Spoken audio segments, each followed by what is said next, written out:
For everybody online, we're just giving the mayor a few more minutes, and then we'll start at 4:25 either way.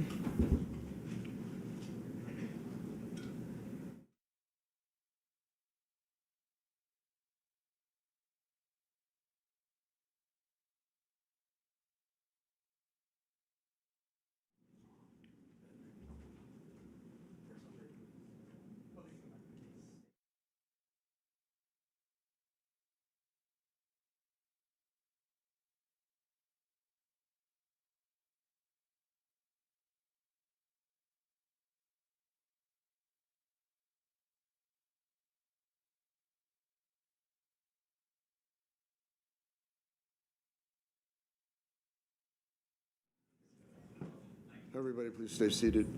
Thank you.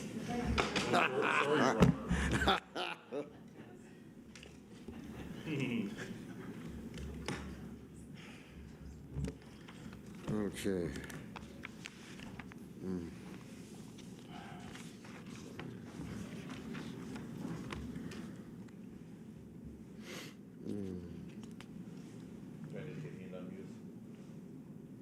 You should be okay. Can folks online hear us? Okay, we'll get started. Yes. Yep. Oh. Study session of the Aurora City Council for Monday, July 13, 2026 is called to order. Will the clerk please call the roll? Mayor Kaufman, Here. Councilmember Andrews. Here. Councilmember Bergen.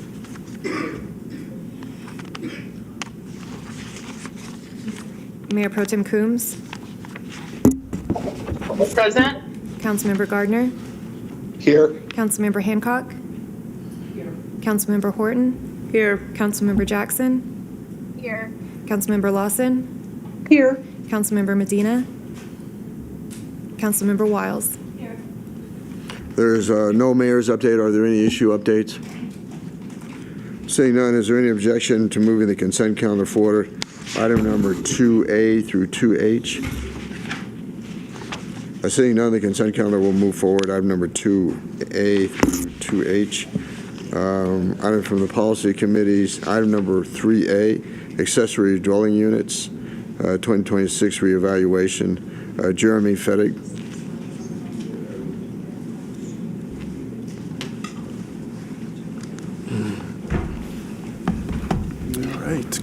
Good afternoon, Council. So I'm Jeremiah Fettig, planner in the current Planning Division, Planning and Business Development Department, and I will be giving today's presentation on accessory dwelling units, or ADUs. Maybe. There we go. All right, so do have a short presentation for you all, and then 3 specific questions at the end. So I'll run through the presentation fairly quickly just to preserve time for the end for that discussion in the Q&A. Oh, can you speak up a little bit, please? I can lean forward as well. Yeah. So a little bit of background on ADUs. So staff has been meeting with PED both in February and June just to get some questions and feedback from the committee members there. And then we've taken that feedback and additional conversations and meetings to put together a list of ideas and what we think we can do to best move forward with the issue pertaining to ADUs. So currently staff is proposing to bring back a revised UDO text amendment ordinance other than what was proposed last year on ADUs.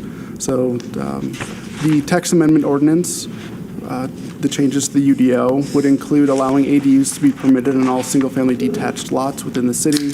We'd expand the permitted ADU types to include internal, attached, and detached.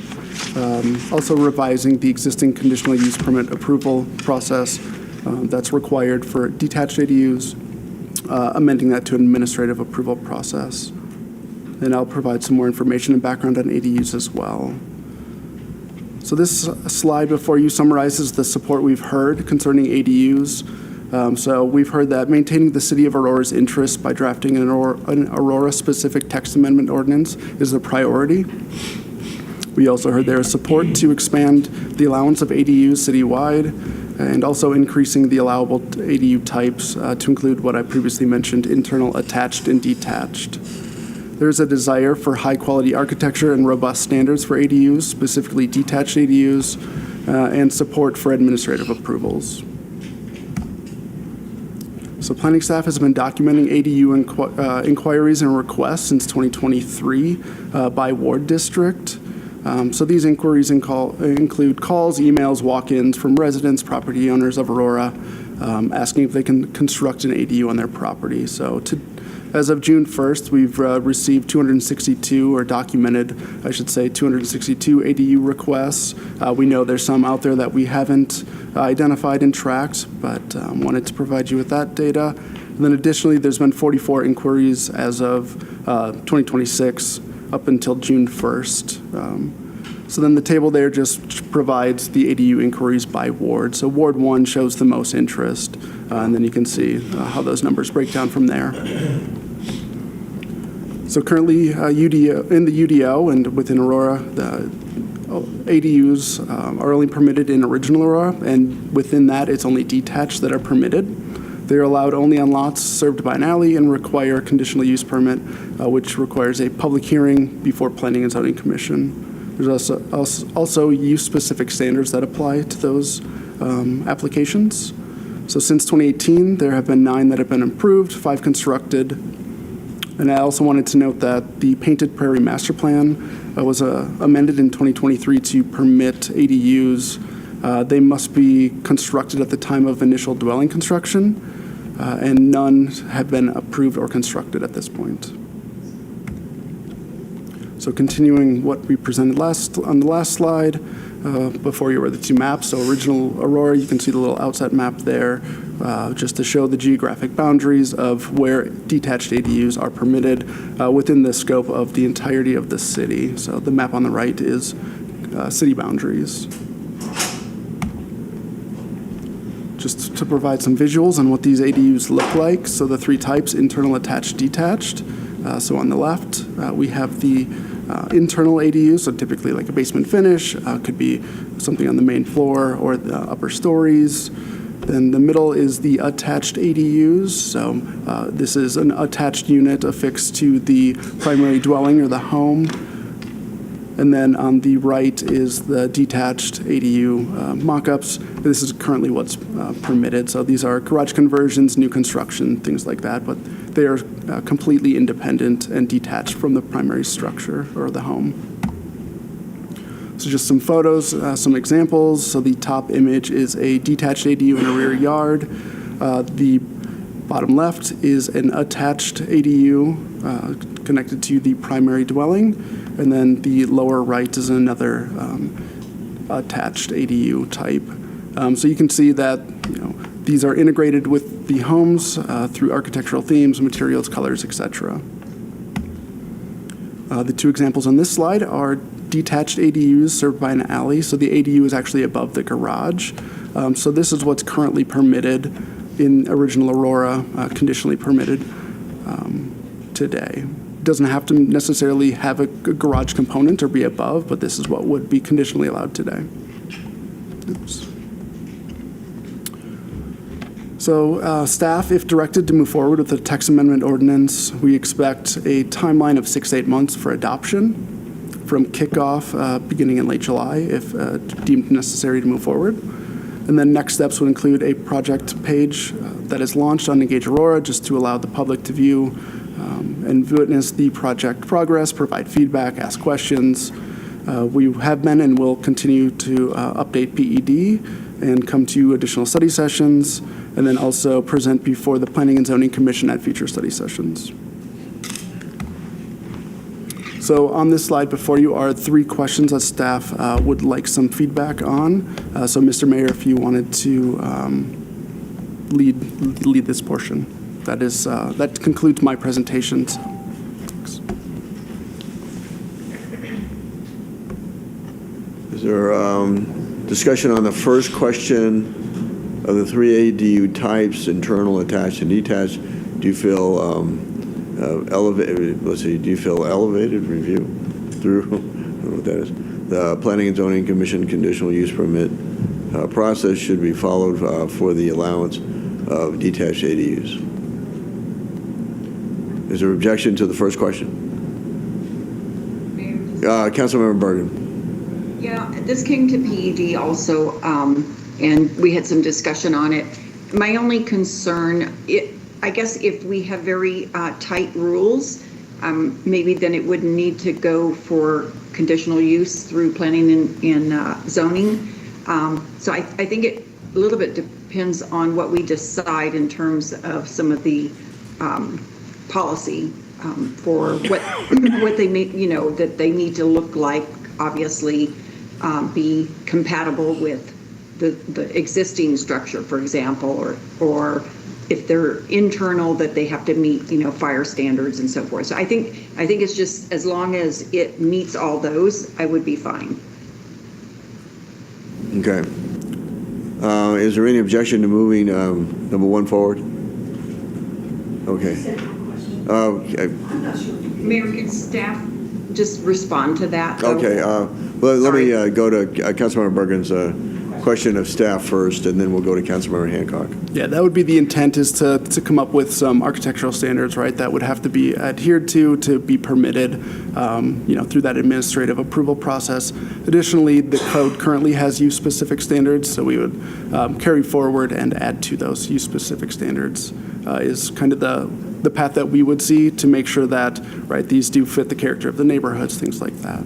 Okay, great. Thank you very much. Councilmember Hancock. Just to piggyback on that, when you're talking about internal ADUs, will you have an inclusion in that planning and zoning portion where, like, it would have to have an egress window or a separate entrance? Or are you going to have that kind of detail in there? Yeah, so part of it is working with the building division and fire life safety, right? And they do have all those requirements in the International Building Code and the International Fire Code. So those would all have to be adhered to. So these would be approved right through a permit. So all of that would be reviewed by the building division and fire life safety to be permitted. Okay. Number 2, should detached ADUs size maximums be tied to the size of the home?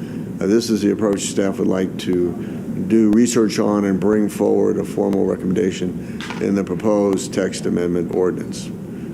Discussion? Mayor.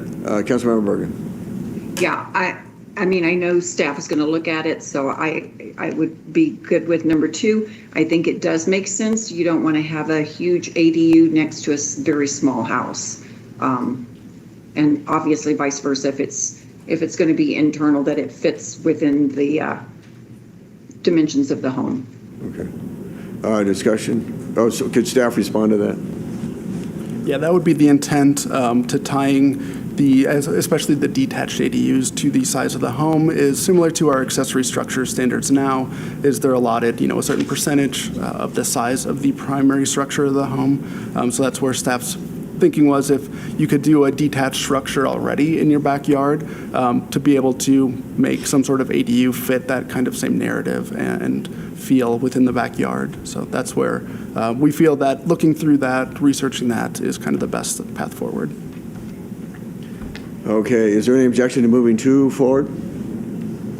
Seeing none, 2 will move forward. Item number 3, would council like staff to advance to drafting a text amendment ordinance for the expansion of ADUs incorporating the feedback received at PD and study session? Discussion? Councilmember Bergen? Did you have anything? No, I'm good with it. Okay, anybody else? Okay, is there any objection to moving item number 3 forward? Item number 3 will move forward, and Councilmember Bergen just texted me a question that if she puts her husband Greg in the backyard in a tough shed, does that count as an ADU? And I don't think it does. Councilmember Bergen. Okay, thank you. Yep, thank you. I'm not going there. Okay, I'm not going there. All right, let's see. Item number 5A, Rules of Order and Procedure Amendments to various sections. Mayor Pro Tem Coombs. Hey, Mayor. Thank you so much, and thank you, colleagues, for all of your contributions, particularly from the the Rules Committee members. I'm sorry, give me one.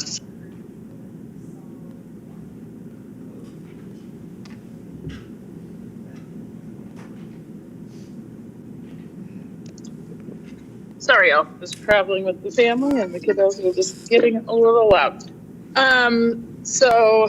Yes, thank you to the Rules Committee members for your engagement in what was a pretty lengthy process. And so I don't know if my other colleagues have had the opportunity to kind of look through all of the changes that we proposed here.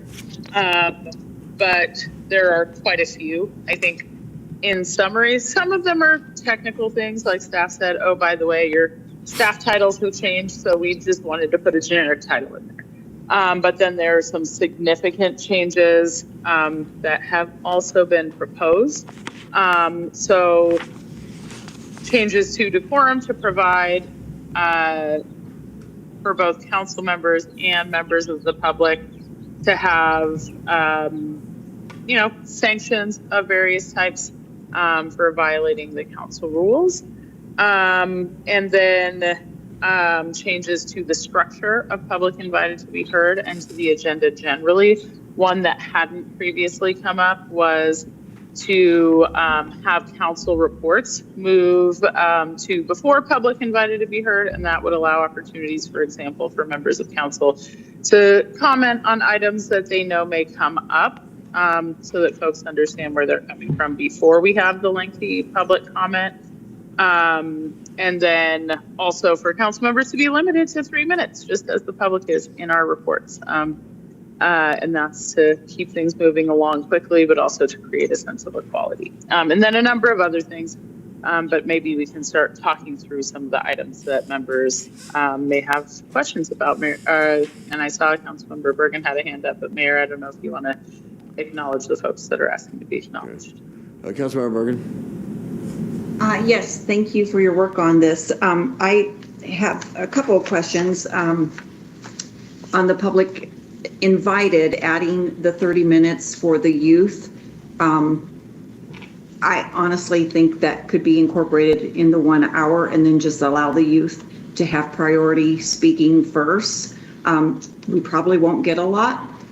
So I know thinking is probably we're going to allow 30 minutes, but we're never going to use 30 minutes. But I just think it's a little bit too much to add to the beginning of the agenda when we could just incorporate it in the regular 1 hour. And then also the reports, we're gonna end up it's gonna be like 2 hours before we start general business, and we have staff waiting, we have different members of the community that are there for specific agenda items. And so I would not be comfortable with having the reports first. So that's on that part. I have questions on the censures as well, so I don't know if you want to wait on that one. What would be the, should we? I would say, there's a couple of ways we can do it, Mayor. I could go through each section and briefly explain on behalf of the Mayor Pro Tem, and then we can talk about that, or we can just have council members jump to whatever section. You know what, I think let's go through it all. Okay. If we could. And then at the end of each section, we can get a census of the members. Is that okay? Is that okay with you, Mayor Pro Tem? Yeah, but Yep, so we're sounds going to good have to me. discussion? No. We are. He's just going to go through it. I'm just going to present the section, and then we'll talk about it, then go to the next, because each resolution has each change broken out in sections. So section 1, most of it is, as Mayor Pro Tem stated, is just kind of cleaning up the rules a little bit. So basically, study sessions will be as approved by the council calendar. So they were putting it on the days that it would be on the same day as a regular council meeting, but it will be as approved as you guys are on their council or on the calendar. We don't have a management analyst for city council and the mayor, so it's executive administrative staff. That was a change. The workshops, I'm on page 195 of the packet. In general, workshops were held 3 times a year. We did take out where it could be done. In essence, whoever the Mayor Pro Tem, if she's selecting where it's going to be, then it can be somewhere else if that's where it goes. So there's no limitation there. And then prior to the holding of the workshops, council shall, at a study session, consider and set the formal protocol of the workshops. It eliminates that, allows the mayor pro tem to set the agenda as indicated. So that's section 1. Any? Are there any questions on section 1? Is there? Yes, I have Okay, one. Councilmember Bergen. On setting the agenda for the workshop, so we will not, as a body, decide what will the workshop be about? So it says. Sorry. go ahead, Mayor Pro Tem. No, go ahead. Yeah. Oh, just our conversation was that essentially that hasn't been the practice. Like, we haven't been having a meeting for, I don't think any of the time that you were Mayor Pro Tem that we did it. I don't think we've done it for years where we actually have a session where we discuss what's going to be on the agenda. Certainly, it would be worthwhile for the Mayor Pro Tem to talk to folks about what's going to be on the agenda, but we haven't had it as a practice to review that and set it at a session prior. Yeah, and I don't have a problem with that. It's because I think that's redundant to have a discussion at study session and then do it at the workshop. However, we tend to get the workshop agenda literally days before the workshop we're supposed to be on a Saturday. We get the agenda on a Thursday. I think the last one, I think we got it on a Friday before the workshop. So I'm okay with not having it discussed at study session, but we really need to have it in a timely basis. But also, shouldn't council members be able to give suggestions of what they would like discussed at the workshop? I think generally that's how it's been, because I think, what I've seen is City Manager Batchelor will get the input from City Council and set the agenda, working with the Mayor Pro Tem. And I think it's silent, so I think it's really going to be how Jason decides how he wants to do it. I think he's going to reach out to all the council members. If we want to make it more prescriptive in the rules, we can, but I think it works the way it is, unless, Jason, you disagree. No, I think generally that's how we've tried to do it. Obviously, during study sessions and other things, as you all bring up items, sometimes we say, hey, that's a great discussion for the workshop. So we try and keep track of those items and make sure that we're responsive to what you all are telling us as we have our discussions over the weeks and months. Again, and sometimes some of those discussions lend themselves better to a workshop discussion. So that would be our continued practice unless council tells us otherwise. Okay, and we'll get the agendas earlier? Yeah, we'll talk about that, Mayor Pro Tem, Councilmember Bergen. We'll talk about that later, about the new direction to staff about getting the agendas out at least 5 days before a meeting. We'll talk about that here in a second.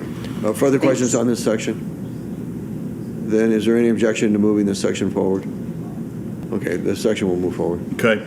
Section 2, the first part is about virtual attendance. It just says council members shall endeavor to appear in person at all council meetings, but may appear remotely, including off camera. The rest of that stays the same. That is all in Section 2. Any discussion on Section 2? Any objection? Seeing none, Section 2 will move forward. Okay. Section 3, it makes when we get down to the dais seating, it just says it removes that city council's members may voluntarily switch seats on the dais with the agreement of all the parties involved. That, I guess, was, I think of the Rules Committee, we talked about it, right, Mayor Pro Tem? That was kind of a leftover from the last council, but that's the section there that was removed, so. Okay, discussion? Any objection? That section will move forward. All right, Section 4, it removes the court administrator as the person that's able to place items on the agenda as the council is aware. The ordinance that was passed last year, the court administrator now reports to the city manager. So we have the 3 council appointees, myself, the city manager, and the presiding judge, and we also have the chief public defender that can place items on the agenda. And then the second part of that, again, removing the court administrator to be sponsored by any item to be sponsored by a council member. Discussion? Seeing none, is there any objection? That section will move forward. All right, Section 5 is about the agenda packet. It just adds a section that says agenda package should be published by the city clerk at least 5 days prior to the scheduled meeting in order to give council, staff, and the public ample opportunity to review the agenda prior to the meeting. Discussion? Objection? Seeing none, That will move forward. All right, Section 6, it just establishes as the city attorney as the parliamentarian, as part of the parliamentarian duties, the city attorney shall read the rules of decorum and procedures for public and body to be heard at the appropriate time in the meeting as directed by the mayor. Discussion? Any objection? That'll move forward. All right, Section 7, this is the order of business. It does state that reports will come in the 9th in order. So invocation, call to order, roll call, pledge of allegiance, executive session update, approval of the minutes, proclamations of ceremonies, adoption of the agenda, reports, then public and body to be heard with the two sections, students who are 18 years of age or younger, a 30-minute limit. If there are none, then we would move right into the 1 hour of other speakers in attendance there, and then go through the rest of the business of the council calendar, and we get back to the second public and body to be heard. There'll be a 30-minute limit, and it's limited to only those persons who have not previously addressed the city council during the first public and body to be heard may speak during that time period. Discussion? Mayor? Councilmember Lawson. Yeah, I just had a question for the members. Where is it that the youth felt that they didn't have a voice in terms of our regular public invited to be heard? So I'm just trying to understand, I understand about the youth voice, but where did you hear from youth that said, hey, we want to have time to speak? Did they feel like they were being negated from speaking because of other public invited to be heard? I'm just trying to understand where this is coming from, the background a little bit. So yeah, I think this was identified as a possible solution after quite a few youth came to speak to us in one meeting. It was suggested during the actual the rules committee meeting that we consider that. And actually, after we had that conversation, I did hear from educators who said this would be helpful for us with our students, and had the experience of it being really challenging to have their students come speak to the meeting. I'm not necessarily opposed to the amendment recommended by Councilmember Bergen that we give priority to youth in the 1 hour, but I think the problem is that but then we cancel out that part of that hour if the youth are speaking. So this was really to give that dedicated guaranteed 30 minutes without preventing others from also having time to speak. But I'm certainly open to additional discussion on that topic. Further discussion? Councilmember Jackson. I'm sorry. Oh, Councilmember Jackson, then Councilmember Hancock. Yeah, two things. So for the youth, for Councilmember Lawson's question, also there was concerns about explicit language and kind of how it can, when the adults get up to speak, it can get a little bit, off-putting. So maybe a solution was to have the kiddos go first, and then we can get them in, get them out, and then whatever happens after that happens. So that was also a part of that. And then I also just wanted to throw in for the reports being in front of public invited to be heard, and then limiting it to 3 minutes each. That was just, that's kind of trying to build relationships as well, because sometimes there's some tense moments of back and forth between council members and constituents when they get up to the dais and they speak. That's against the rules. And so this was kind of going to be a catch-all to respond to community, in the hopes that rather than wait until the very end, when most folks don't hear our reports, we're not able to kind of respond to community in that regard, that having it immediately after public invite to be heard would help to build relationships as well with our constituents. So that was the intention behind that. Further discussion? Hancock. Councilmember Hancock, I'm sorry. I heard that. I'm still having trouble making that connection, because as it stands right now, when public invited to be heard comes up to speak, we don't get to respond. So, the only way they can respond to us in community is if they send us an email or they come to our our town halls or in some other, or call us. We don't know what people are going to say until they say it. I do understand, because we do experience, as you all are aware, extremely profane and disrespectful commentary from the public, and that we should, protect young people from hearing that unnecessarily. But I think there are those who don't respect that. It doesn't really matter whether kids are in the room or not. I would be in favor of having the young people take priority, because as it stands, on the 3 years I've been on the council, I think I can count 3 times that kids have come. If this would encourage young people to come, that would be fantastic, but I still think having that blended into that hour, this keeps pushing back the time when we start to have our business, the business that we need to be doing for the city. So I think having it be part of that hour, if they come, they take it. If they don't, we move on. Okay. Mayor. Councilmember Bergen. Garden. Oh, Gardner, I'm sorry. Thanks, Mayor. Yeah, so a couple things. First, I appreciate the time the Rules Committee's put in. And just like our last rule changes, I'm not going to support any of these. Our rules, we haven't enforced our rules. The last meeting, we extended our public comment. Our rules mean nothing. They have not meant anything for a long time. So I don't want to be flippant, but I guess I'm probably coming off that way, and that's life. But our rules are selectively enforced at best and have been for years. And so I don't have any confidence that they will be enforced going forward.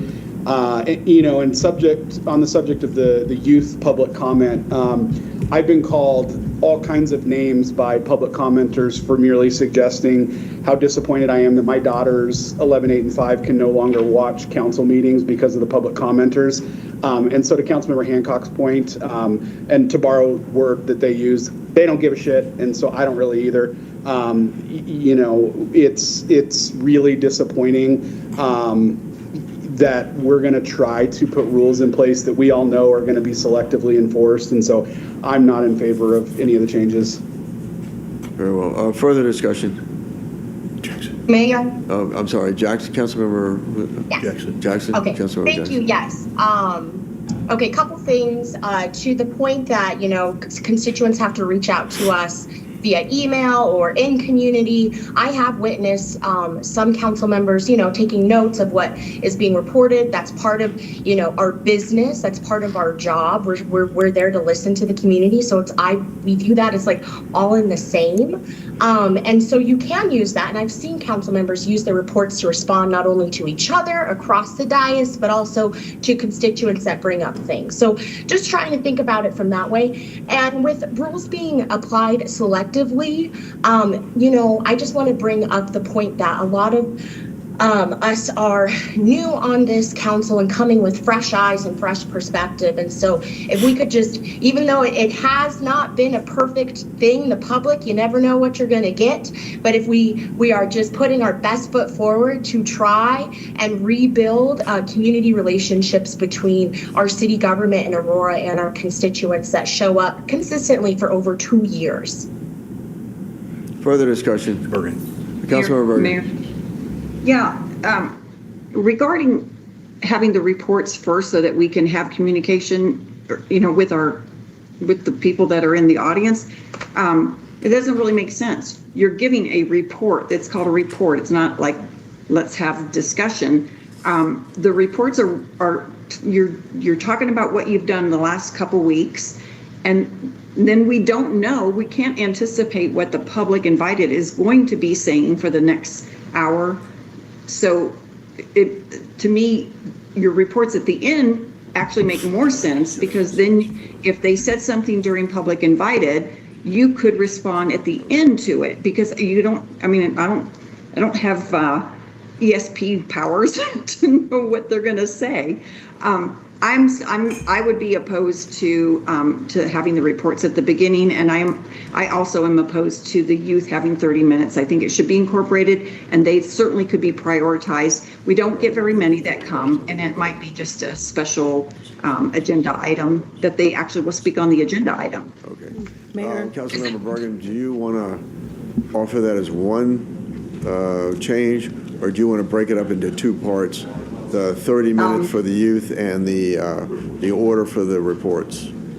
So I would recommend keeping the reports at the end. It works fine. And again, it gives us an opportunity to respond to what has been said. And then on the youth, I would just, I would change it to just prioritize the youth. Okay, to so be why don't able to we speak first. break it in two parts? So let's do the first part. Let's do reports coming last as they are now, current. In the same order that they are now, reports? Yes. It's next to last, okay. Yeah. Okay. Is there? Mayor, could I- Yeah, Mayor Pro Tem. Sorry. I was just wondering if Councilmember Bergen would accept a friendly amendment to the amendment to put it after public invited to be heard, but before the rest of the meeting. I just think it delays the general business. That's what we're supposed to be taking care of the business of the people, which is why we have council meetings. We have policy committee meetings, we have outside board commitments, and the council meeting is to conduct the business and go through, resolutions and ordinances and appointments and those type of things. I just think unfortunately, we're going to just start putting too much at the front of the business, and you're going to lose people that are going to get bored listening halfway through. And I think it does a disservice to those who are in the audience waiting on an agenda item. So I think reports should just stay at the end. Okay, Councilmember Jackson and Councilmember Horton, to the putting reports back to where they are right now, current rules. Councilmember Jackson, did you have something? Yeah, I wanted to move to amend the motion by moving the reports to after public invited to be heard. Well, I think that's not considered. It was not a friendly amendment before. Is that correct, Councilmember Bergen? Yeah, again, staff is waiting for the meetings to be conducted, as well as developers, business people. No, I think you're just extending the time and you're not getting to the business that we're elected to do. Okay. I mean, we have town halls. People can email us. They tag me all the time on social media. I answer all their questions all the time on Nextdoor and Facebook Mayor, pages. point of order. I'm speaking. Okay, well, point of order for when Bergen's done. Councilmember Bergen, please continue. That's not how that works, actually. There's no point of order. I wasn't doing. A point of order is when there's something incorrectly being done, and I was speaking. Please continue. Councilmember Bergen, are you done? Okay, yeah, so I am not in favor of changing the reports. I think they are fine as they are right now at the end. I'm probably going to lose out on this, but that's what I would like. So where we are is the Bergen proposal for the reports is leaving them where they're at. I guess just take a poll, Mayor. Where's everybody at? Keeping them or moving? And then we can do those in favor of the Bergen proposal? We can move I'm them sorry. after. Okay, Yeah. okay. Well, Councilmember Horton had her hand raised. Thanks, Please. Mayor. Just real quick, I'm hearing all the perspectives on both these two items, but to talk about what's on the table with moving our report out. So I think there's a discrepancy of we all approach our positions very differently. I know that when I do my report out, it's not only what I've been up to for the last couple of weeks since the last council meeting, but also what's coming up before the next council meeting. And I find that by the end of a city council meeting, we've lost, no matter what time we get to that point, we lost members in the audience and those online. And so I know from a personal perspective, it would be very beneficial to have it up front in a meeting to notify community members of how I'm doing my job. So there's accountability there, but also any potential ways that they can engage with me outside of the traditional methods of town halls, et cetera. I know I'm extensively in community. I would like to let them know when things are happening in real time, when we have a more captive audience. So that is why I will vote affirmative from my perspective. Okay. Please identify yourself if you're for moving the Bergen amendment forward. So keeping reports where they're at. Yeah. Yep. Mayor? Yes. Yes, for me. Yes, for me. I guess there's probably only 4 of us. And by the way, so if they're at the beginning, I won't give a report. Okay, then I support moving it back. So that's 5. Is there anybody else? Okay. Okay, that will move forward then. You always have an opportunity. Wait. How many do we have? I'm sorry. So Andrews, you're in support of the Bergen Amendment too? Correct. Okay. Okay. So there's the majority. Okay, I'm sorry. Bergen Amendment passes. Okay. Okay, so the Bergen Amendment, so we're going to, Andrea. Okay, the second part to the Bergen Amendment was... Combining the 18 and younger within the 1 hour, not having a separate 30-minute. Okay. Discussion on the, Councilmember Bergen, you want to discuss your amendment again? Yes, Mayor, just to include the youth in the regular 1 hour public invited, but to prioritize them so that they all go first. Again, I think we can always make an exception if there happens to be a topic, but if there's a topic, it'll probably be an agenda item, which is unlimited. So I think it's reasonable to just let them be prioritized. Very well. Further discussion on the Bergen Amendment? Mayor. Mayor Pro Tem. Yeah, so I just want to clarify that part of what the educator that reached out had said is that sometimes also having youth wait until the agenda is difficult for them to do, right? And we actually did have a time, I know it was before some current members are on council, where there was a request to move an item up so that young people could speak before they had to get to. And so rather than requiring that to be something we have to move on the agenda, like move the item up to before public invited, it would give the opportunity for you to just give their general comments that they want to give and be able to go rather than them having to stick around for the whole meeting, which can be difficult for young people to do when they have to get up super early for school. Mayor? Well, let me comment on it. So, understood, Mayor Pro Tem, but again, if it's a public hearing or something along those lines, it's got to be done during the presentation of the agenda item. So if we have them speaking, in an essence, will remove their comments from the record on anything that might get appealed. Very well. So just a thought there. Okay. Further discussion on the Bergen Amendment? Okay. Yeah, Councilmember Bergen. just to that point, I mean, if they're there to speak on an agenda item, I think they should speak on the agenda item. We have rules that you don't, the reason we have public invited to be heard is on non-agenda items. Right. So we can't be mixing agenda with non-agenda and then telling you get to do it that way, but somebody else doesn't get to do it that way. So I just think in all fairness, let's keep, they can still speak on agenda items. Okay. We always have the prerogative to move it, ahead in the schedule of items as long as it's, makes sense. All right, and the city attorney just opined that they can't speak on an agenda item during public invited. Correct. Okay. Further discussion. Councilmember Jackson. That's what I was just going to clarify. Okay. All those in favor of the Bergen Amendment, please identify Hancock. Yes. Bergen. Yes. Further,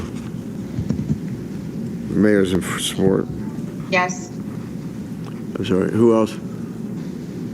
Right now I have Councilmember Hancock, Councilmember Bergen, and the mayor. Councilmember Lawson. Gardner. Gardner. Yes. I'm sorry? Jackson's a yes. Councilmember Jackson, okay, very well. The Bergen Amendment passes. Okay, so the two changes on Section 7 are going to be leaving reports where they're at and then combining the students who are 18 years or younger into the regular 1 hour public invited to be heard, the first section, and then giving priority to those who are 18 or younger to go first. Okay. That we done. Okay, so Section 8, this changes just the way the public participation. It used to be that, that it was required that speakers would. Mayor, I'm sorry, City Attorney Schulte. Oh, go ahead. I apologize. With the passage of that, I just have another amendment in that case. Okay. which is to return those 30 minutes to the end of the meeting so that there's still an hour at the end, if we're going to only do 1 hour at the beginning. Okay, so currently, we would have 1 hour in the beginning of the meeting, and then we would have 30 minutes at the end of the meeting for those who had not spoken yet. And the Mayor Pro Tem amendment would be to take those 30 minutes that we removed from the front and add it back to the end of the meeting for a full hour. So it'd be 2 hours of public comment, up to 2 hours per meeting. 1 hour at the end. Councilmember Bergen. Question. Yeah, question for Mayor Pro Tem Coombs. So if it's an hour, is it still the same rule, I think that's coming up, that says that if you've spoken already, then you don't speak again? Correct. Okay, I'm fine. Okay, further discussion on the Bergen Amendment? Is there any objection to the Bergen Amendment? I have a clarification. I'm sorry, Mayor Pro Tem and then Councilmember Jackson. It was the Mayor Pro Tem's. I didn't have The Mayor Pro Tem's amendment. It was Mayor Pro Tem's amendment, Okay, yep. Councilmember Jackson. Okay, I was wondering if, I wanted to move to reconsider the vote on the first part of the Bergen's amendment and substitute an amendment for it. Well, that takes Is that- 2/3. So it, Are we doing amendments? which proposal are you talking about, Councilmember Jackson? The reports order. I don't think we have that in study session. We That's not- don't. Procedurally. Procedurally, we don't have the reconsideration because we're not technically in a meeting. It's just kind of direction for the legislative moving forward. You can make another amendment now, but we have to finish with the Mayor Pro Tems, and then you could ask in that, since we're still in that section, you can do that after we finish the Mayor Pro Tems amendment about including 30 more minutes at the end of the meeting for those who haven't spoken yet. So if you just hold your thought. Yeah. Okay. But isn't that a settled question? Because aren't we really discussing that now? No, I mean, right now, we're talking about the 30 minutes from the 18-year-old. We removed that, but adding that to the end, so we have a full hour at the end for those who haven't spoken yet. I would just ask if there's any objection. Is there any objection? Okay, seeing none, then that will move forward. Councilmember Bergen? I'm losing track of what we're doing. Wasn't this a settled? Okay, so settled what we question? just finished was the Mayor Pro Tem's amendment to the 30 minutes that was Oh, at the removed at the end. beginning to add it to the end. So we have a full hour, Okay. up to a full hour in the beginning, up to a full hour at the end for those who have not spoken before. Okay. And now we'll go, we're still in section 7, so Mayor, we'll go to Councilmember Jackson for her proposal. Councilmember Jackson. I just wanted to substitute an amendment for the first part of Bergen's amendment to move reports to after public invited to be heard. Is that a settled question? It's been, that was discussed during the other motion, so it's been settled, but Yeah. you can bring that up on the dais when it comes up. Okay, gotcha, thank you. Okay, where are we at? Section 8, so Section 8 is about public participation. Before, it was required in the rules, and were very difficult to enforce, but that we required individuals to state their true name or whether they are a resident or not. This just changed it. It says council requests a speaker state their name, whether they are an Aurora resident, if known, which ward the speaker resides. And it also removes the limitation of only one person at the podium at a time.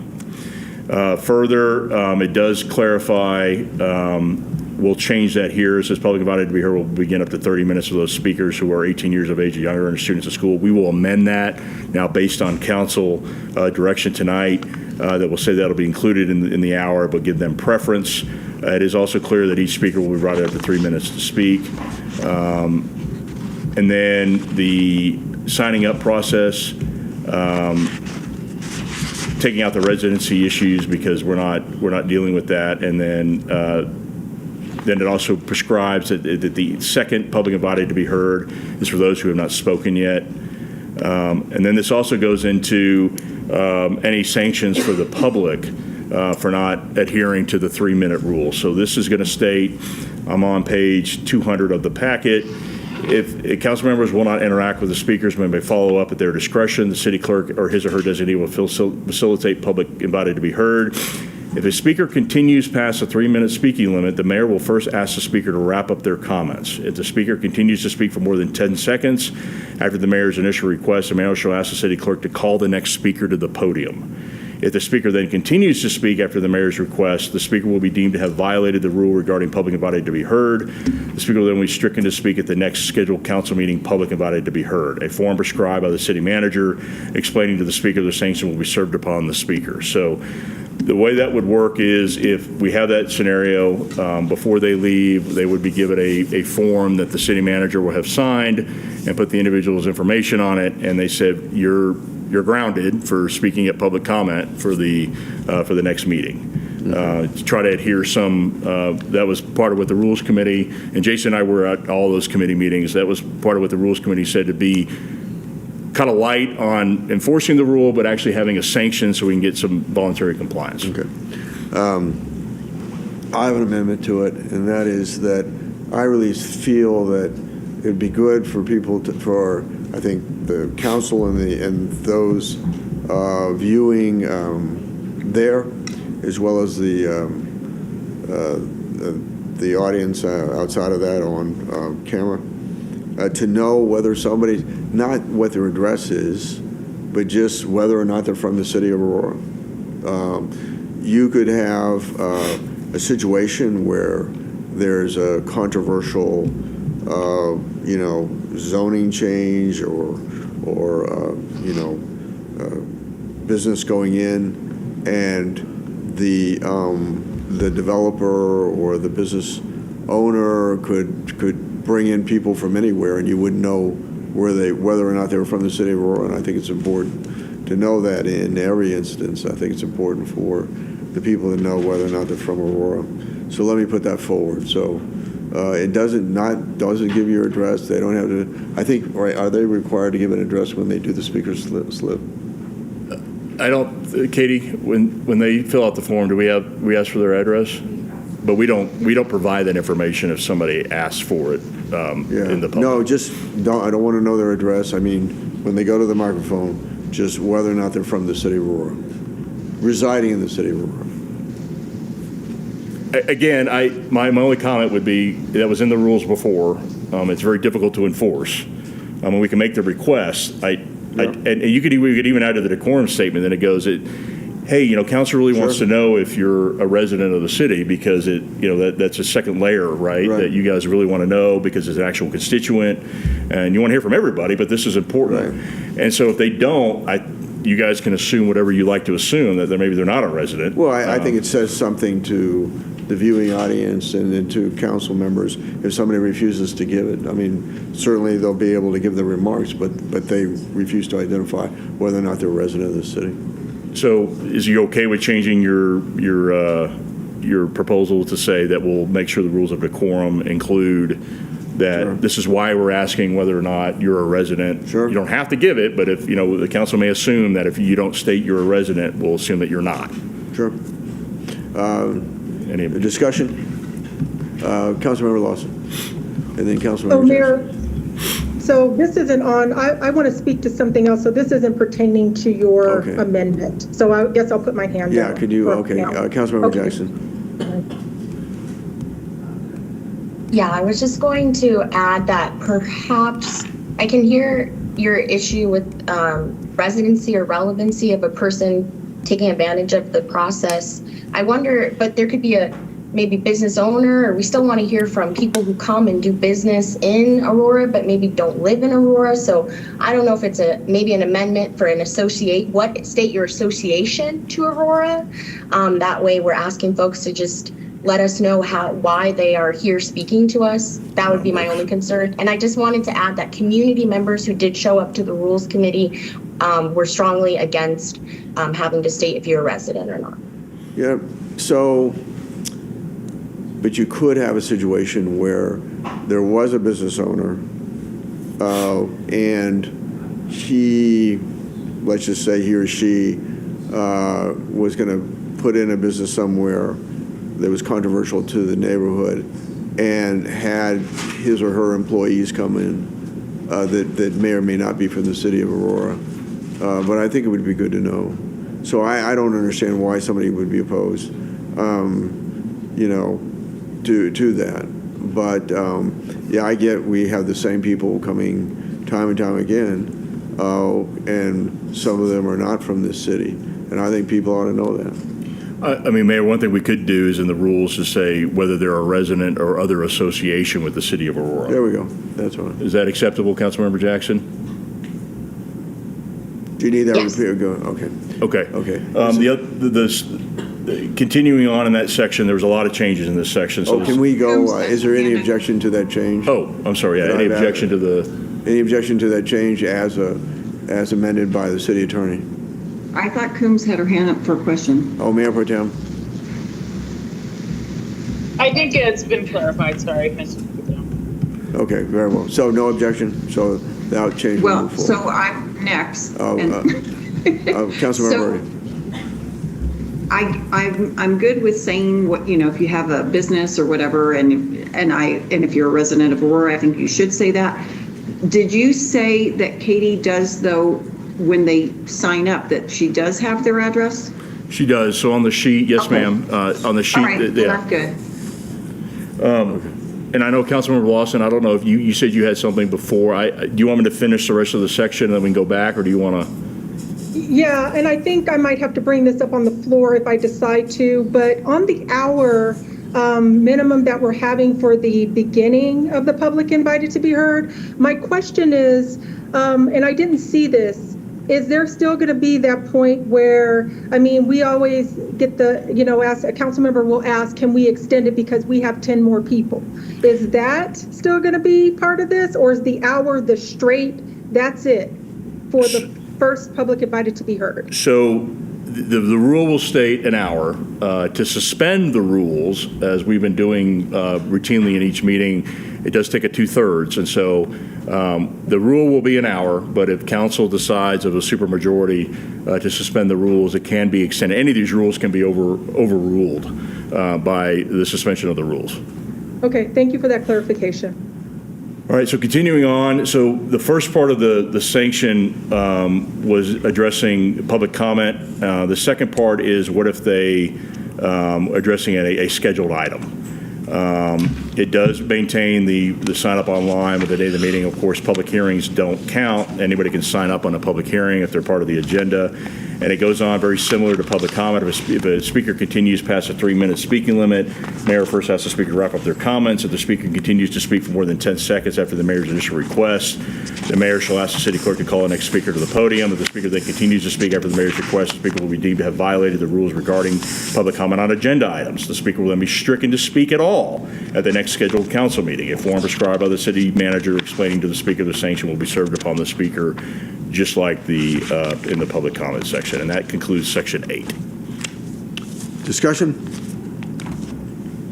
Seeing none, is there any objection to moving section 8 forward? Section 8 will move forward. All right, section 9, this is about budgets.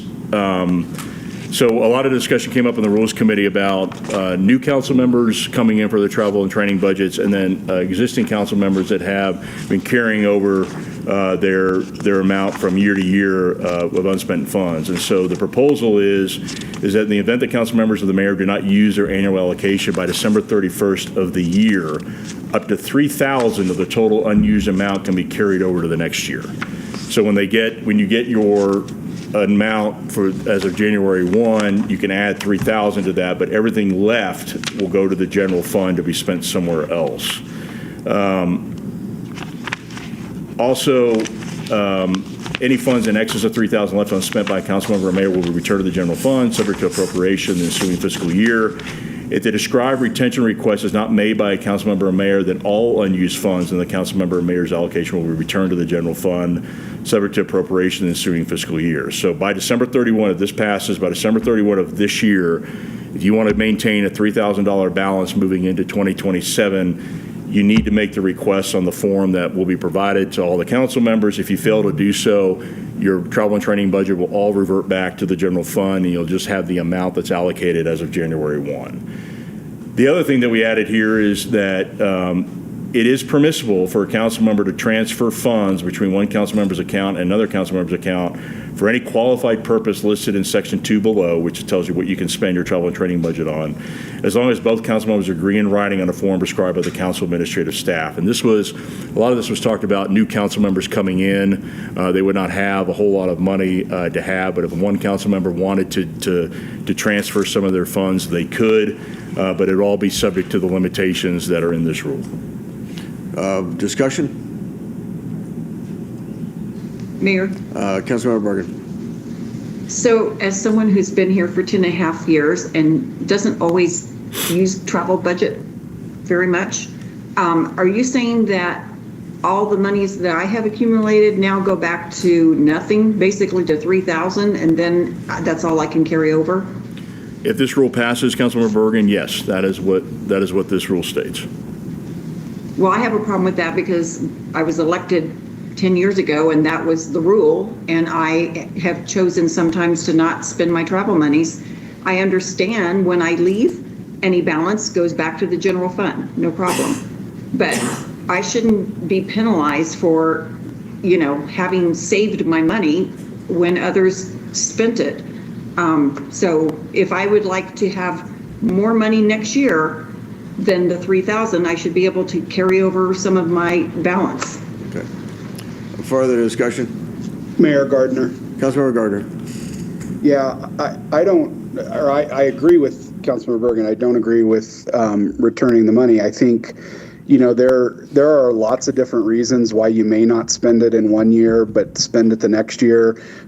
For example, National League of Cities conference moves around. Last November, it was in Salt Lake City. This November, it's in Nashville. Nashville's a much more expensive place to travel to than Salt Lake City. And so perhaps the council member might make a decision that they're going to wait until the next year to go. And I think there's lots of different reasons. We're really talking about an accounting problem. I mean, we just have to accrue for the expense. But what I'm afraid of happening is if somebody's going to lose their money and they don't want to, they will use it on something that may not be important, but they want to use it up anyways, because they're going to have to give it back. And so I think forcing somebody to give it up, and I'll do an analogy to the private sector. And it's why a lot of businesses have gone to unlimited PTO models rather than use it or lose it PTO models, is because what happens is at the end of the year, if employees know they're going to lose their PTO, they take a whole bunch of time off in December, and then service suffers. You will see the same thing happen where council members will, rather than lose it, they will go to something that may have less value just because they want to be able to use it rather than give it up. And so I think it should be up to the discretion of the council member. We're not talking about significant dollars in a nearly $1 billion budget. The amount that we're accruing, the expense that we're accruing for these travel budgets is a rounding error. And so to me, this seems a problem in search of an answer. A rounding error. Rounding error. Further discussion? Mayor? Councilmember Horton, then Mayor Pro Tem. Thanks, Mayor. So if we can do some math so I understand what's happening here. So at the January 1, each council member will get $7,000, regardless if there's any excess funds from the year before. Correct. So that way, if you have excess funds Is this the last and you apply or notify that 3,000 will stay over, if this was to pass, you'll be working with $10,000. Correct. Every year. Correct. Gotcha. Okay. All right. I appreciate that clarification. What should I do? We're over time. I know. We'll get done here quick. Let's just we do need to hear about sanctions real quick. If that's okay, Mayor. Okay. Yeah, because that's going to be Mayor? Mayor Pro Tem. Just quickly, maybe we can put something in there that indicates council members may elect to return unspent funds at the beginning of each year. And I'll just workshop that as an amendment to bring forward to the council meeting. Okay. I think that's status quo. Yeah, that's fine. I think the big thing here is nobody seems to have a problem with it. You guys can, as long as both council members agree, you guys can transfer funds between your budgets as long as it's on the form prescribed by the department. Is everybody okay with that? Okay, is that, so Mayor Pro Tem's amendment? I would say her proposal. Her proposal, is there any objection to it? It's not going to be a mandatory deal. It's going to be up to each council member at the end of the year about whether or not they want to, return any of their funds to the general fund. Very well. Okay. Okay, that will move forward. Okay, Section 10 just makes it clear on, once a ballot initiative has passed, that the city funds, no city funds may be expended to support or oppose a ballot initiative. But council members and the mayor are allowed to use non-city funds to support or oppose any ballot initiative, speak about ballot initiatives as they seem appropriate. That's current law. It is, but it wasn't in the rules, but now it's clear, Okay, so it's okay. clear. Is there any, that's current law. Is there any objection to it? Seeing none, then that. Section 11, it just says that expected the council members and the mayor will conduct themselves professionally in their official capacity as elected representatives of the citizens of the city. Just a statement. Well, I don't know about that. Okay. Is there comments, discussion? All right. And Okay. then finally, Section 12, this is the addition, this is in the censure section. Obviously, all the council members know before a censure was whether or not you were censured or not. Now there is a process that is drafted here that states that if a resolution censuring a council member passes in accordance with this section, it's kind of a guilt innocence phase and it moves into a sanction phase. And to be any sanction listed below to be levied must be an affirmative consequence. The problem is, so let's say you do it numerous times and you can't get to that 2/3 threshold, you can only do it 5 times. And if there's after 5 motions of different sanctions, you can't get it, it's going to automatically default to a public admonishment. And the public admonishment, so you have the sections public admonishment, then the public reprimand, exclusion from attendance at executive session of city council for a set period, forfeiture of council travel and training budget either for a set period or indefinitely, removal of a chair of a council policy committee, or removal for membership from council policy committees.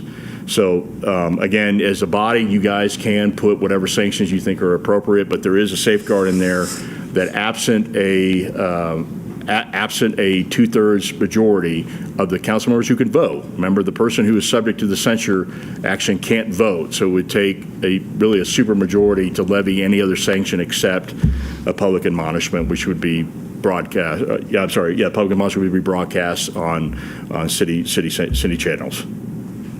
Discussion? Is there any discussion? By the way, limited to 3 motions. Sorry, I had it 5. We limited it to 3 motions on sanctions. You only had 3 shots. Sorry. Councilmember Bergen. Can we just talk about censuring altogether? Very well. So who determines what constitutes, I mean, you say breaking a rule. What rules? So it would be any rule or You spoke law. for more than 3 minutes, or you? Yes, I mean, as I've counseled many of you before, if you're going to bring a censure action against a colleague, make sure it's a big deal, right? I mean, it's not 3 minutes, but it does state any violation of the council violating any city charter, city code, or rules of city council in accordance with the following process.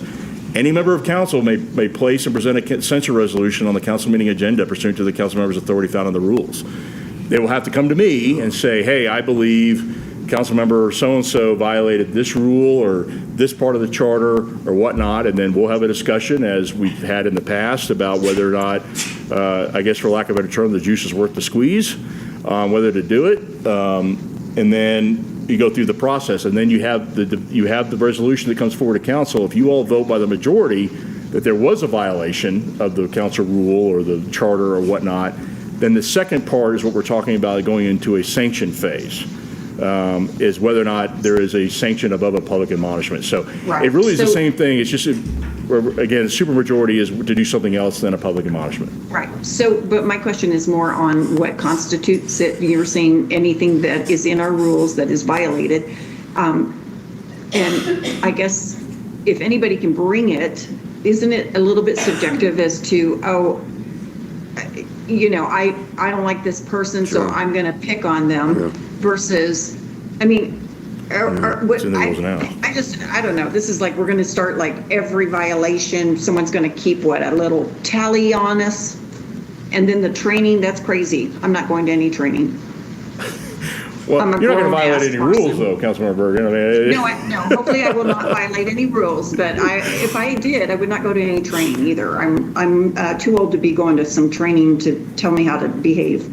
So I'll tell you that current process is already in the rules, right? The getting to the censure where it would just be a public admonishment. If you were found to have violated the rule, the charter, or whatnot, you get a public admonishment. The only thing that was added would be additional. But Pete, so that's done immediately, publicly? It's not done in exec session? This is done in public. This was the change after the censure was done That's what I'm saying. several years ago. So somebody could just be like hating somebody and just bringing things publicly to embarrass somebody. These are your rules. So if you guys want to put a caveat in there that it's got to be substantial, significant. It should be substantial. Like, I mean, what are we talking about, really? Let's see, okay. Can somebody give me an Jackson? example of why somebody would be censured? I think one of the things that came up is having a council member repeatedly direct city staff on firing or terminating an employee. Okay, so I think that's good, but then I think it should just be, we should have some direction as to what qualifies, not just breaking any rule. And that's part of, again, that's what I have done over the last, since I've been city attorney. I've tried to talk to council members and they have brought up censure, right? I've done that. It's like, do you think this is substantial enough? And every time the council member has thought about it and he or she has said, you're right, it's not, I'm not going to do it. So you guys can put it in the rule, or you can see how the process has been working, as it's been in the rules already, or we can change it. But I know we're running out of time, but I wanted to get to this part so we could talk about where your issues were on this one. Yeah, the only concern that I have about it is just a normal political one, is in the political world, and sadly enough, sometimes people will put forward any kind of something that's negative, like a censure, knowing that it's meritless, but that's a story, and that's then that 30-second ad is, it wasn't. I mean, they'll work with the verbiage to the fact that bringing a censure forward is like a censure. People only look at the first sentence there. If you guys give us direction, my staff can work on, with Katie and everything, we can work on making it, like we talked about, it's got to be substantial or significant, and try to be more, not so subjective, but make it objective, where we can come back with something on that. Should we delay this then and bring it back, the whole thing? Yeah. Can we bring this back in 2 weeks? Yeah, we can bring it back to the, yeah. Mayor Pro Tem, are you okay with that? If we bring it back in 2 weeks? That's fine. Councilmember Lawson? Well, I'm glad that we're bringing it back, but Pete, I do have a question in that maybe you could bring back at the next meeting, because I take censure very seriously, especially not only just being a council member, but just in the world of career. But if a council member decides that maybe there's 6 people that say, hey, Councilmember Lawson did this, and this, which substantially may not be true, what I think is valid, could the council member provide their own attorney paying out their own pocket to fight this? Because I know it goes into public and all of that, but it does have a stain on reputation and record. And I think for me, and I don't know about others, that's really important as well. I'm not saying I'm trying to get censured, but if I decided to, if I wanted to bring an attorney in to say, hey, paying out of my own money to fight this, is that something that I could do as a council member? So what I would say is, I will never tell you that you cannot retain counsel, right? You can always do that, but whether or not that they would be able to participate in the process, they could be with you, advising you. But I don't know if they, you guys would have to put in a hearing process that we used to have before. Remember, for those of you that were on council when we had the issue with one of our former council members in her first term, that was a mess, right? We had a bunch of lawyers that we had to hire. We had a process that didn't work, and this was changed to this. The other option, to try to take the politics out of it too, is to change the threshold for the votes, right? You could do a 2/3 to find that the violation occurred, and a 3/4 to do a sanction other than public admonishment. So that's something else you guys can discuss. So you would have, it would be more than a simple majority to find that a council member violated the rule or charter. So those are kind of the things that I think the Rules Committee, I know Mayor Pro Tem's got her hand up, that this was the discussion that we wanted to bring to council. Okay, Mayor Pro Tem, okay, so we're delaying this then for 2 weeks, and I'll work with the Mayor Pro Tem and anybody else who desires to work with us on coming forward with something that makes sense to the council. All right. Okay, with that, the study session is adjourned. We need to go right into executive session. Yep.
should I wait for the numbers?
The regular meeting of the Aurora City Council for Monday, July 13, 2026 is called to order. Would the clerk please call the roll? Mayor Kaufman. Here. Councilmember Andrews. Here. Councilmember Bergen. Here. Mayor Pro Tem Coombs. Present. Councilmember Gardner. Here. Councilmember Hancock. Here. Councilmember Horton. Here. Councilmember Jackson. Here. Councilmember Lawson. Here. Councilmember Medina. Councilmember Wiles. Here. There's a quorum. Please join me in an invocation. O Lord our God and our Father, we come to you and we ask that you look upon this particular gathering tonight to keep us safe and guide us in our decisions. Bless our city with honorable citizens, industries, sound education, and good government. Unite our community together, even though we come from different backgrounds. We pray that there will be justice and peace in our city. Give the city council and citizens the wisdom, direction, and sensitivity to the business and proceedings before us tonight. Hear us, therefore, as we commit this meeting to the help of our entire community. Amen. During executive session, we talked about a real property conveyance and contractual issues. Motion is in order for the adoption of the minutes from June 22nd, 2026. Moved by Councilmember Hancock, seconded by Councilmember Andrews. Discussion? Seeing no discussion, call for the question on the adoption of the approval of the minutes for June 22nd, 2026. Mayor Kaufman. Mayor votes yes. Mayor, yes.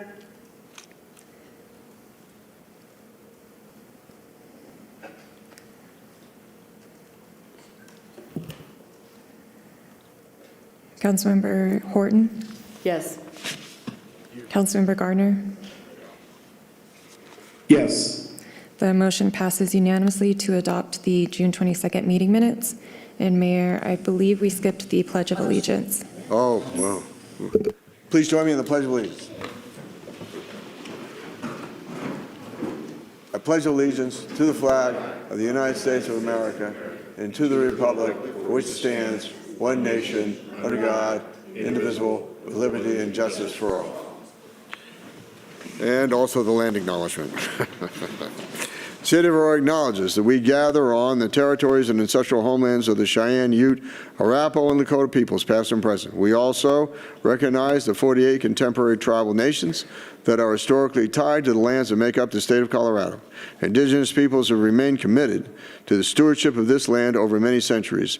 As these words of acknowledgement are spoken and heard, the ties that these nations have to their traditional homelands and to their vital place in the ecosystem are renewed and reaffirmed, and we are called upon to be better stewards of the land we inhabit as we continue to work to meet the needs of our entire community. Motion is in order for adoption of the agenda. Moved by Councilmember Hancock, seconded by Councilmember Andrews. For the adoption of the agenda. Discussion? Seeing no discussion, call for the question on the adoption of the agenda. Mayor Kaufman. Mayor votes yes.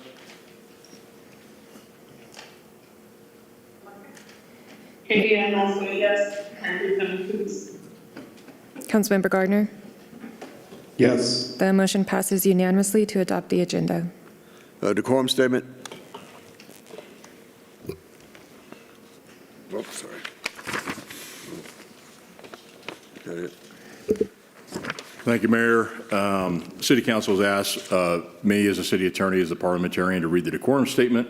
So City Council has established a public forum to receive input from the community. The public invited to be heard portion of the meeting is limited by council rules to a total of 1 hour, where each speaker allotted 3 minutes. Speakers signed up to comment on agenda items are also limited to 3 minutes, and comments must relate directly to the item being considered. And so if you're here to speak on an agenda item, please make sure you do speak during the agenda item being called up instead of during public comment, because we want your comments to be part of the record on each agenda item. So keep that in mind. If you did sign up for a particular agenda or to sign up to talk during public comment but do want to talk on an agenda item, please let the city clerk know right there, and she'll get you signed up in the right place. All participants are expected to observe the same standards of decorum as the council. Personal attacks, disruptive behavior, and demonstrations such as clapping, snapping, cheering, booing, or similar actions are not permitted. Please show respect to all speakers, regardless of whether you agree with their comments, and allow everyone the opportunity to be heard. Speakers who exceed the 3-minute time limit reduce the opportunity for others to speak. Please be considerate of your fellow residents when preparing your comments. Additionally, we do ask that you refrain from using profanity, as children may be present or watching online. Mayor. Public invited to be heard. Median Schaffner, followed by Ayante Anderson.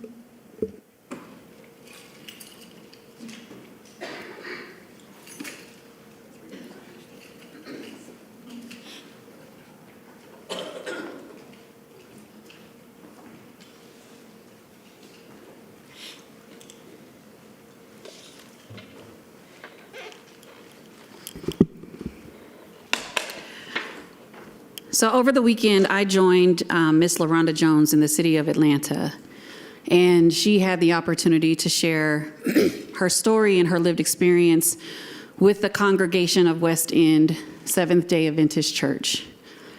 It was a very populated church, and they were able to hear the name of the city of Aurora as it's reference to LaRonda Jones's story. So the legacy of Aurora was on full display, as was the legacy of her son. And there were a few things that I heard that moved me that I decided I would fill my first speaking session tonight with. And the first was, when people are going into prayer, oftentimes they use the word Father. We heard you just use it tonight, Mayor Kaufman. And when you use the term Father, that alludes that every child of the Father is a sibling. So we should see each other as brothers, sisters, or however you want to classify that.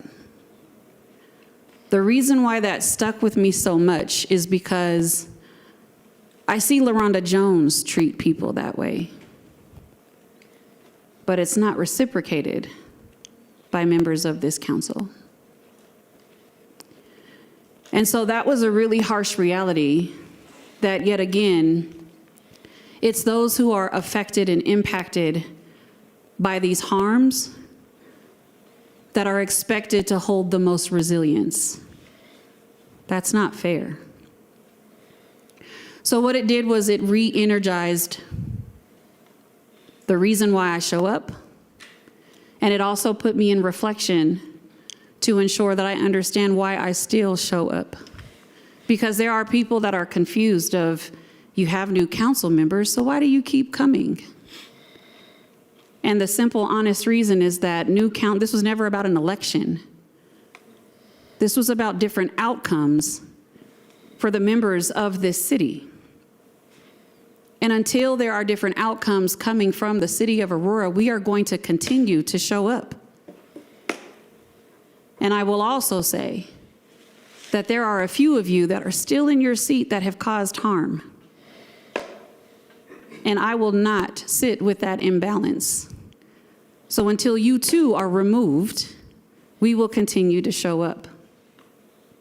Until Todd Chamberlain is removed, we will continue to show up. We do not confuse progress with permanence. Ayante Anderson, followed by Tanya Tapachek. Members of council, there is a new song that is trending by a new rapper called Young Miami. Tonight, I'd like to offer the City Council a remix. After all, judging by the actions of the members of this body, keeping officers who shoot unarmed Black people on payroll seems to be more of a priority than delivering accountability to the families they leave behind. So the remix simply says, where all them shooting police officers at? Cashing them paychecks fast, 20s, 50s, 100s cash, still wearing that city badge. Paid leave officers, where y'all at? With benefits all in your bag, while Black mamas are still wearing all black.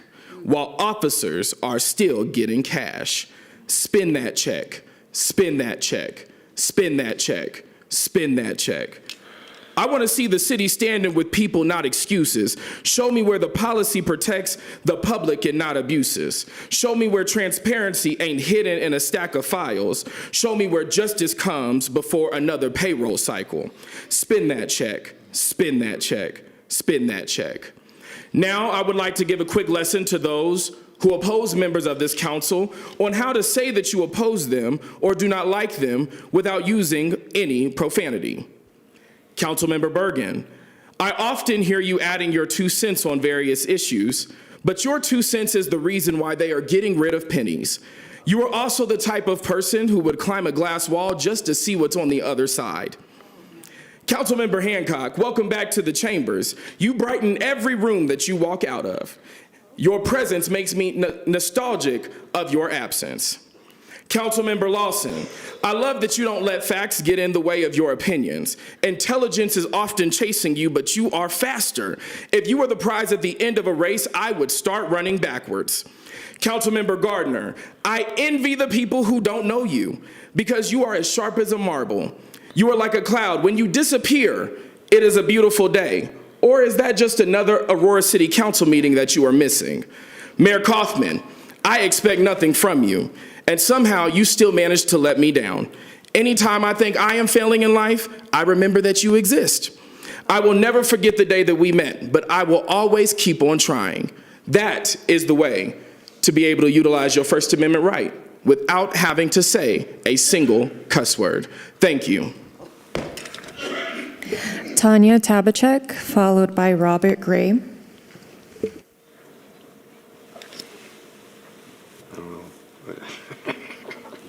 I think they're running out of material. Good evening, Mayor and council members. My name is Tanya Tabchek. I'm in Ward 3. The first thing I wanted to say is I always listen to your guys' study session before I come in, at least try to listen to it before coming in here. And regarding meeting with the different council members during your town halls and so forth, sometimes, unfortunately, I can't get out to those town halls. I mean, my mom and my dad are both home, and my brother's special needs, so I have to take care of them. And I mean, the other day, I know Hancock, you had a meeting. It's like my mom's like, you got to take care of your brother, and it's like, I want to go, but it's like trying to do it. So it's nice to see people's faces here and just to talk to them when I have a chance. That's why I come, and so I could voice my concerns if I have any to you guys. So I'm glad you're here. But with Ms. Lawson, I haven't seen you for a while. But I appreciate everything everyone does. The only other thing that I have 2 things. One is regarding the ADUs. I believe, I don't know if that is coming up soon, but I know that I could have sworn in our neighborhood, there's someone that, it looks like it's a garage, but I don't know if it's pending an ADU improvement to complete that attachment to the house.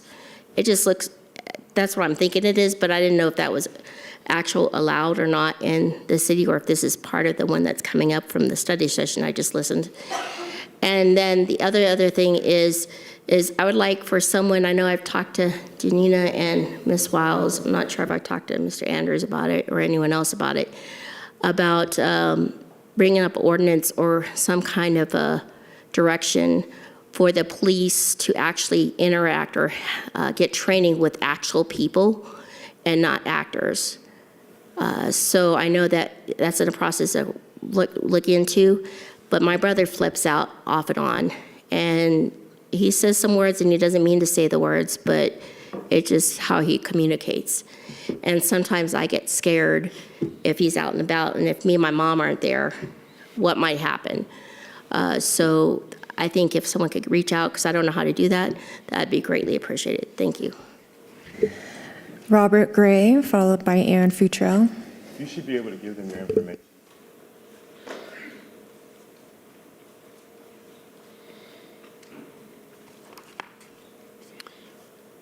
Thank you for the opportunity and the opportunity you're giving others tonight to speak to you I would like to address some good things happening in Aurora and policing and decorum for speech at these meetings.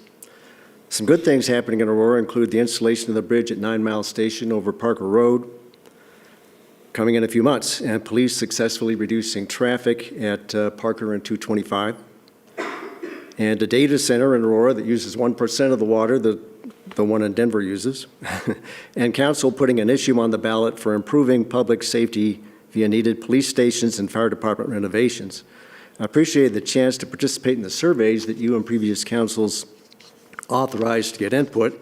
Here's my February 2025 water bill insert showing one piece of that effort.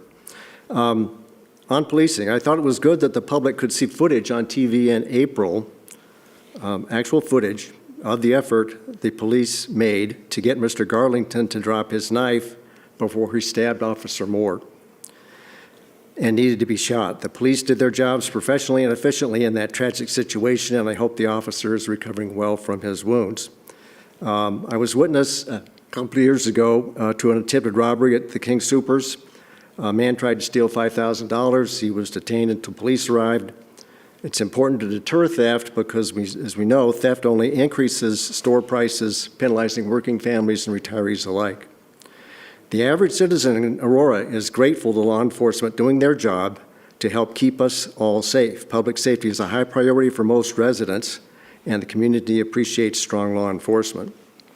With the consent decree still in effect and now your creation of the Office of Public Safety Accountability, I'd suggest that all of us let that process continue while monitoring development of it. It does no good to denigrate the police chief or the department or to try to litigate previous cases before the council. If someone decides to litigate a case, take it to court and try it there. Finally, about lack of decorum I've heard here over the last few months. It's become really appalling and disgusting at times, and it needs to stop. The vast majority of citizens and voters in Aurora are turned off by these tactics. I've heard women be insulted from this podium a few times. It's misogynist. Last meeting, a woman was insulted for talking about something other than policing. Like, how dare she? We don't want to practice a free speech for me, but not for thee. My advice to all speakers is speak clearly. Don't threaten or disparage council members or anyone else, and you might be more effective. Don't be performative or provocative. Try to be persuasive. Don't be angry. Make an argument. Don't be vulgar or just vent. Thank you. Aaron Futrell, followed by Kirk Manzanares.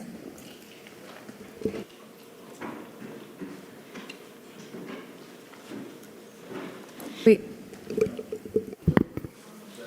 I'm sorry, I said Aaron Futrell first. It's okay.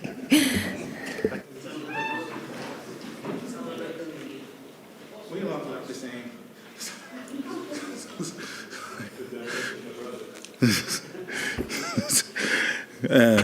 Good evening, council. Good evening, mayor. Hopefully you guys had a good 4th of July.